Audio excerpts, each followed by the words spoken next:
Atabank növbəti layihəsini təqdim edib. Avtomatik adı verilən layihə çərçivəsində bank xidmətləri göstərilməyən, bankomat quraşdırılmayan ərazilərdə əhaliyə bu xidmətlər səyyar şəkildə göstəriləcək.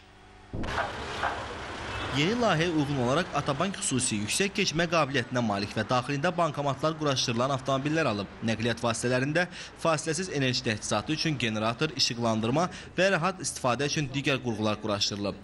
Səyyar xidməti təmin etmək üçün bankomatlar texniki xidmət, əməliyyata nəzarət, təhlükəsizlik xidməti və sürücüdən ibarət işçi heyəti yaradılıb.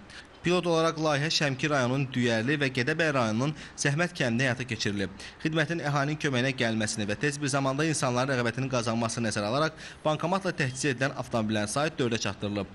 Hal-hazırda avtomatik xidmətini genişləndirərək Şəmkir, Qazax, Tovuz və Gədəbəy rayonlarının ucqar kəndlərinə də tətbiq olunması planlaşdırılır.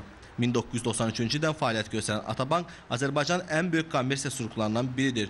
Bugün Atabank yüksək texnologiyalı universal bank hesab edilir. Bakıda və ölkənin müxtəlif regionlarında bankın 24 filial və şöbəsi fəaliyyət göstərir. Bank korporativ və fərdi müştərilərə tam xidmətlər spektrini təqdim edir.